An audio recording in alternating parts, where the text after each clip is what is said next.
is the story of a mound of earth in Korea. The GIs who first fought on its slopes called it Heartbreak Ridge. Never was a place more aptly named, and the name stuck. We held Heartbreak Ridge once. We won it after long and bitter battle. But the Reds threw wave after suicide wave at it and drove us off. Now we're hitting that ridge with everything we've got.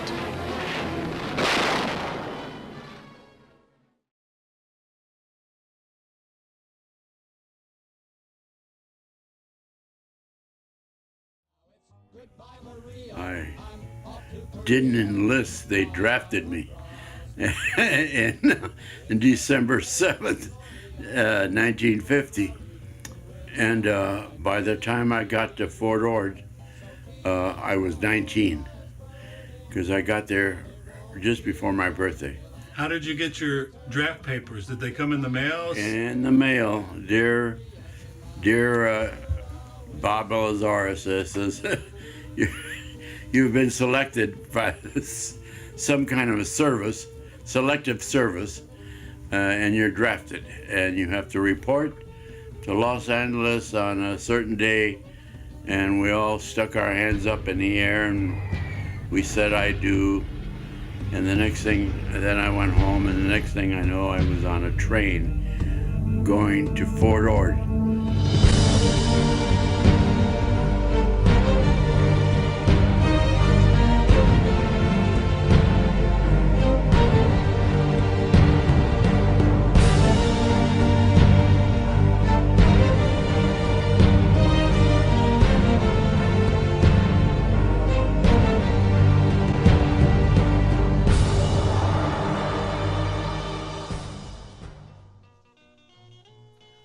Where did you go for your first training again?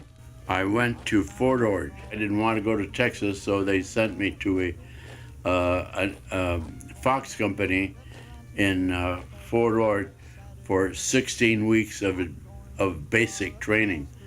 So what I learned in 8 weeks was very helpful when I got to the other company, because I knew the answers already of some of the questions they were going to ask me. So after that, I don't know what made them think that I was what they used to call over there cadre. So they sent me to Camp Roberts to teach basic training. So I got there, and I saw these guys, absolutely, the ranchers and from the locals. They didn't know their left foot from their right foot. So I said, oh God, what did I get myself into? But as it went on, by the time the 10th week, and I was a drill instructor for the company, the 33rd Armored Engineers, that was the company, and by the 10th week, those guys knew left from right. They knew how to take an M1 apart and put it together, and they practically grew right there in front of me. They became soldiers. I was sent home for 10 days. To Los Angeles, correct? To Los Angeles, and then came back, and they took us over to San Francisco, and then they put us on a boat. It had to be the slowest boat because it took us 18 days to get to Japan. And we got to Yokohama,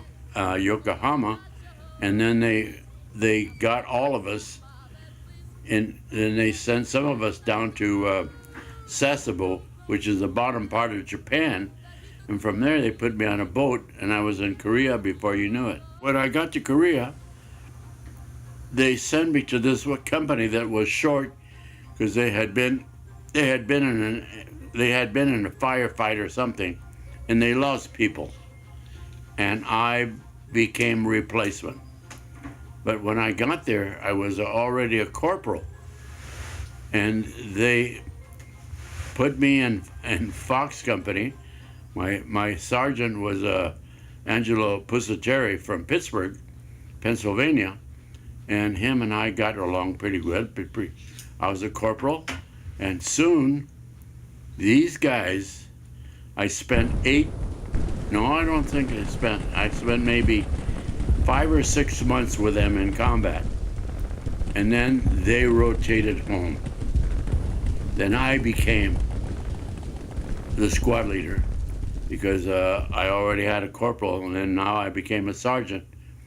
So I became a sergeant, and I was in charge of 8 or 9 very young kids. This was in Korea In Korea, they were 18.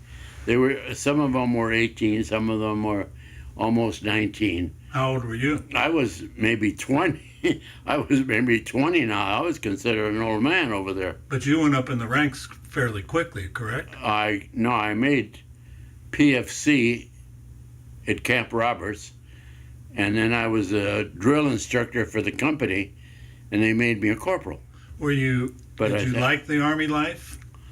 At the time when I was 20 years old, I didn't. It was an excitement. I was going somewhere, doing something that not most of us do. And being that they stuck me in a rifle company, I became one of the boys. And most of the people were from back east. Yakulo was Italian from Pennsylvania. Half of them were from Pennsylvania, except for the new ones. And I was one of the new ones. And I had another guy, Chuck, was from Mississippi. He was in the same outfit. Eventually, when the boys all went home, Chuck became my assistant. He was assistant, and I was a sergeant. He was my helper, assistant, and we had to take care of everybody. The guy with the BAR was the most important guy because of his firepower. Explain the BAR for people that don't know. A BAR is called a Browning automatic rifle. It has magazines of 30 rounds, and usually the BAR guy carries 1, 2, 3, 4, 5, 6 cartridges, or not 6 cartridges, but 6 containers of 30 rounds apiece. So he is our firepower, and we cannot neglect him. We have to protect him. That's why I had 2 guys one guy on one side, one taking care of Chuck. When they went home, he became my assistant, and then we had to train all over again. And after the new kids came up, they offered me another stripe.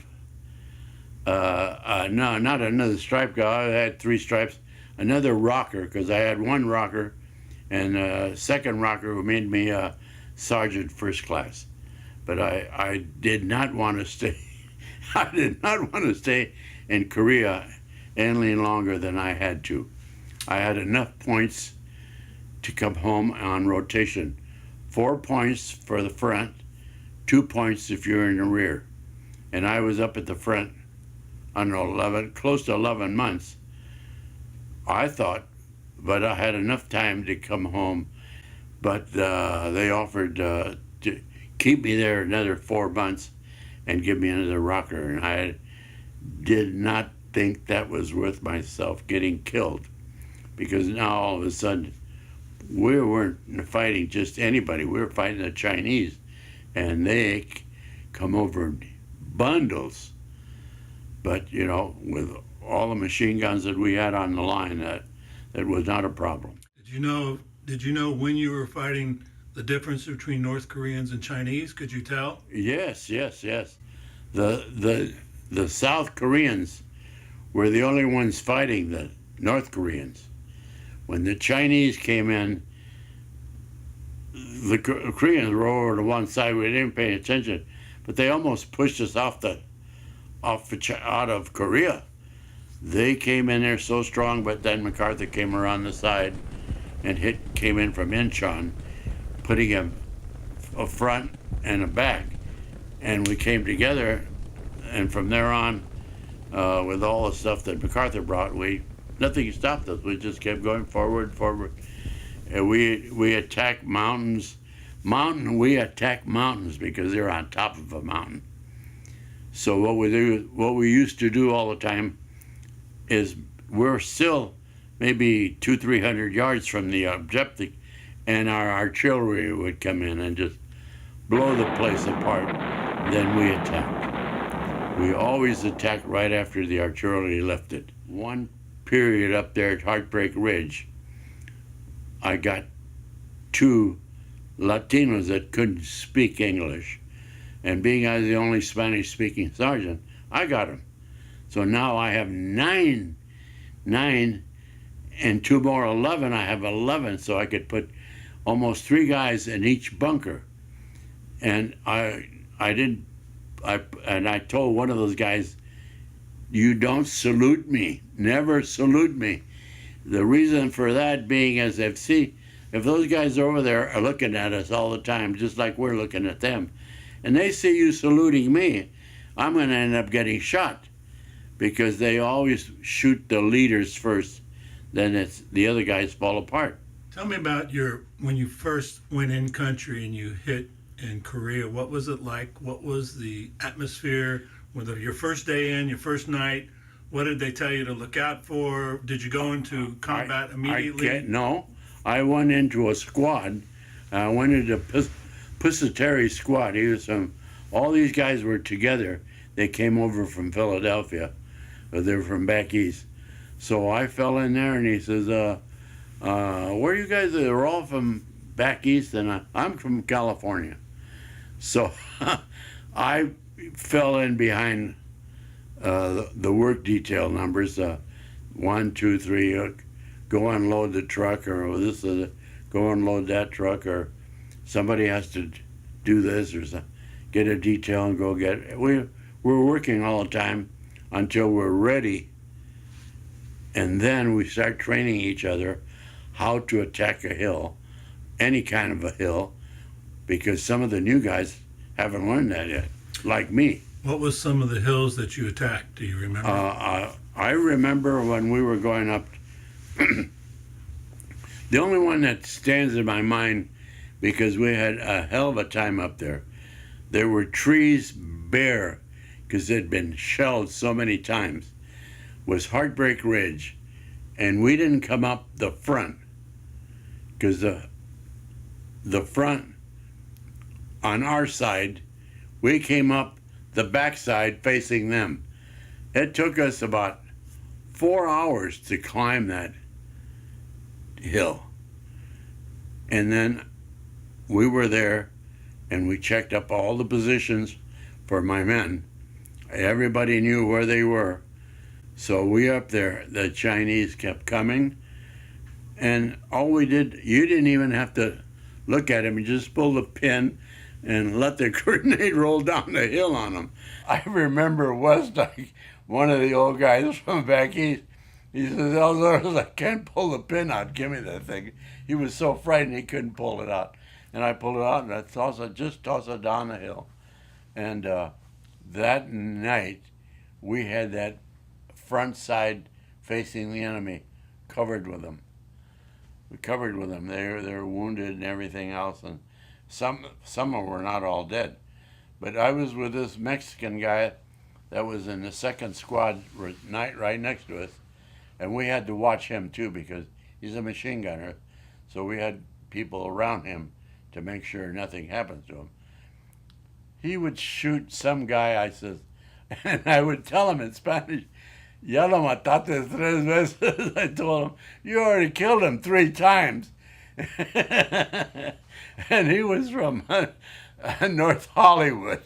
He was a Mexican from North Hollywood, California. So, and that night, we had that front side facing the enemy covered with them.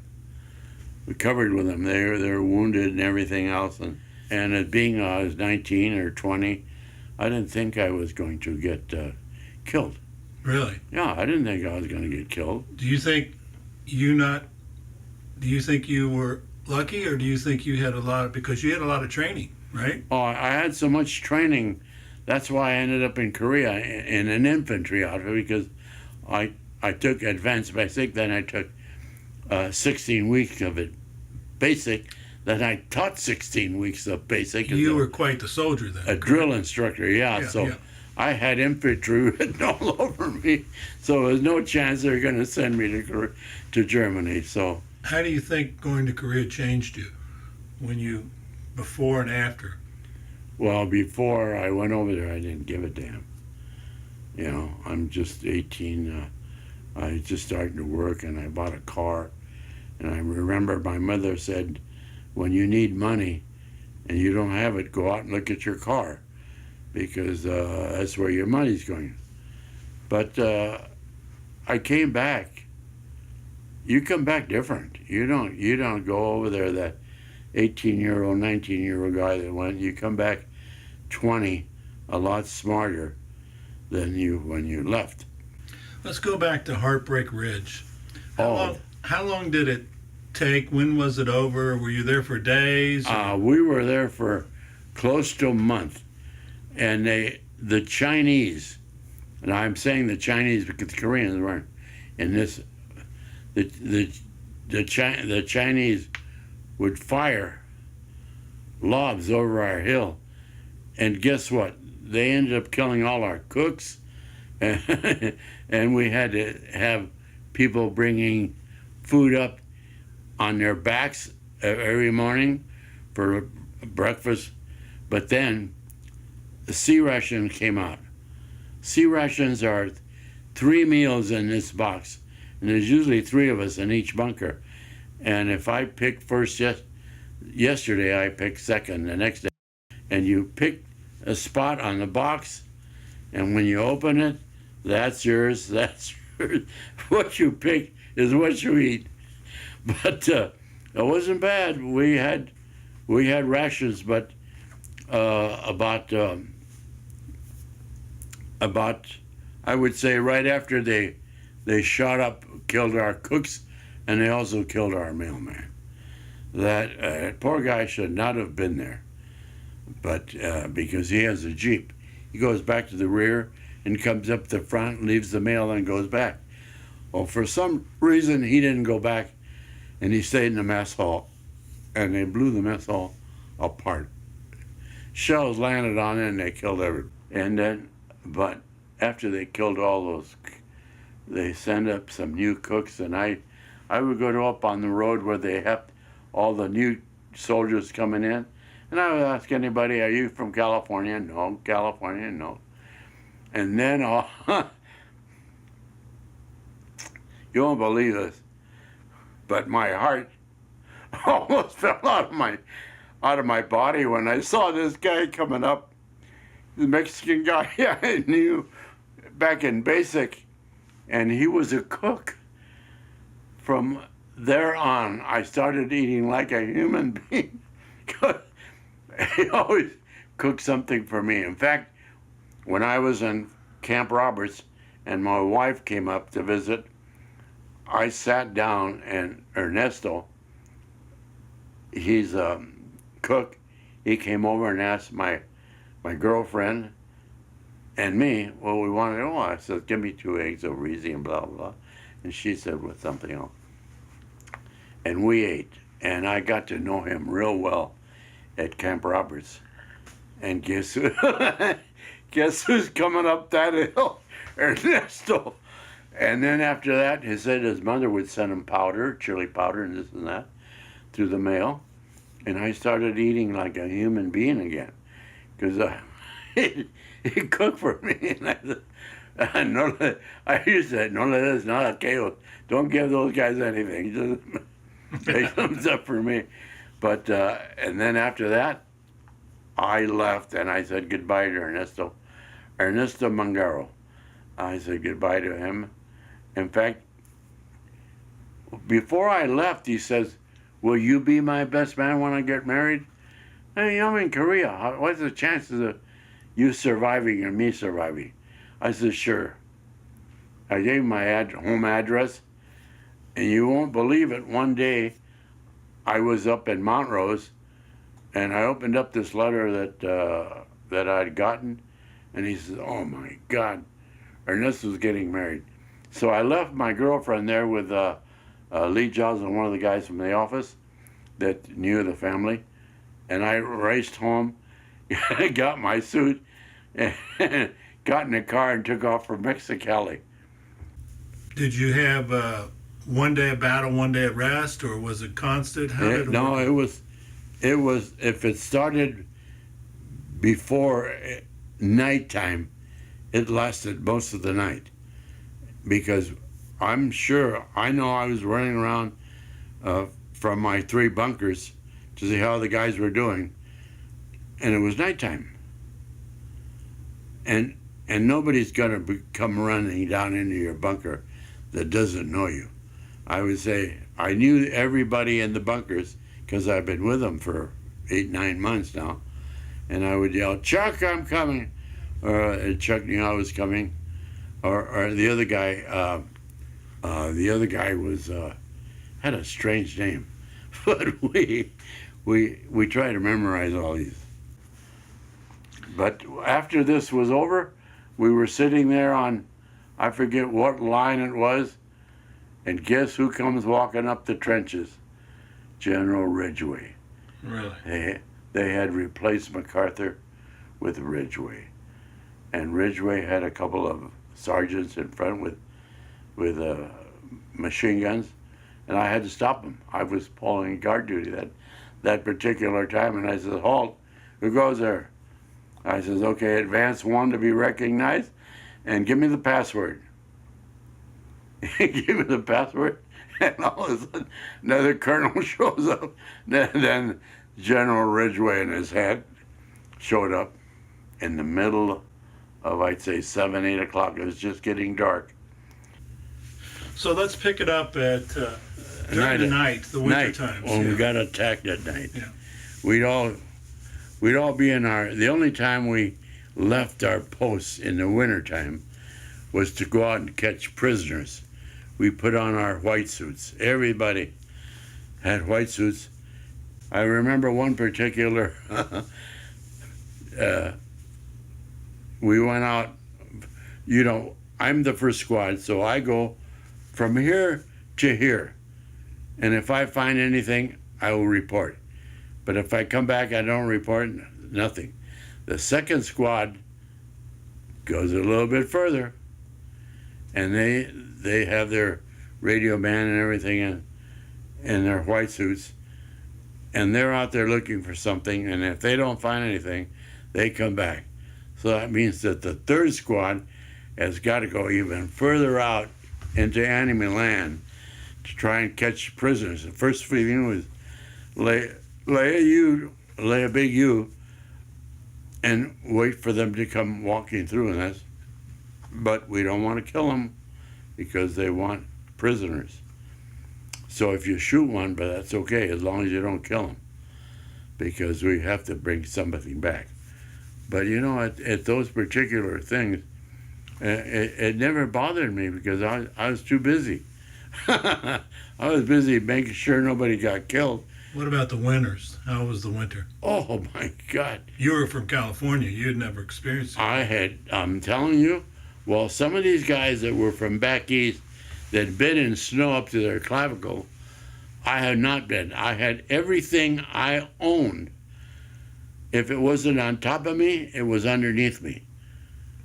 And I was sleeping on a canvas bag.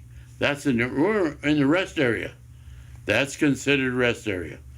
Tents, bunks, that's area. That is rest area for us. Because otherwise we're living in a hole like all the time. We're in our bunkers. And what is that? Just a hole in the ground that we made up, and now over that we put trees and rocks and boulders, just to keep artillery off of it. But tents and cots, that was rest area. And we get up, get in line, and go through the mess. And I told my grandson, I said, "Mikey, don't join the Army because the Army eats in a mess hall." That's exactly what it is. Or the Marines. But I said, if you want to join the service, go in the Air Force. They have tables, have nice education. They have a dining area. The rest of us, the Marines and us, it's called a mess hall. That's exactly what it is, a mess hall. I had time, and then I came back to Sasebo, to Japan. In Japan, I came home, and when I got home, we put all our stuff in a barrack bags in front, and we go in there, and they give us, you can't do this anymore, and you can't call people this, and you can't go out, dig a hole in your front yard and go to the bathroom because you have toilets at home now. Because in Korea, all this is there are no toilets. If there are a couple of holes in a piece of board covered with a canvas behind you, because when it's snowing, it's very difficult to go to the bathroom in a snowstorm. But we were all kids, and so they re-indoctrinate you on when you came back, right? They have to. They have to. Right? They have to, because some of us develop very bad habits. But that was a part of my life that I wouldn't have changed, because it was an experience. A lot of guys here never went in the Army because they were either college or they too young, or so that one thing or another. They missed a good lesson in life going in the service and fighting with guys next to you. I depend on you, and you have to depend on me. Just the way, that's exactly what I did. Let's finish up with your medals that you got in Korea, okay? I have, to tell you the truth, I got several commendations when I was in the Korean War. Then I had the Good Conduct ribbon. Everybody gets that get thrown in the Cape, in the prison, or what do they call it? What do they call it? The brig. And the Army. That's the right. The Army, they call it the stockade. Right. Anyway, I got a couple commendations, and the most valuable of my stuff is my infantry rifle combat badge. Yeah, my combat badge that I earned 3 weeks after I got there, and it didn't take long to get used to what I was going to be doing, and I felt right in with it, and I followed all these guys that knew more and everything. You got to watch them, and because eventually you're going to be one of those guys. So they went home, and you became an old guy. Well, Bob, we thank you for your service. We thank you for your combat. You are a true American hero, that's for sure. Okay. And we thank you for the time you spent here. We appreciate it. All right. Plenty good. Do you have any parting words? No. I hope there's not another war, because I won't be in it. Well, they might call you up, so you better be careful. Oh, yeah, well, I'd probably do a better job this time. Yeah, you probably. I'm more experienced. That's right. All right, thanks a lot. Okay.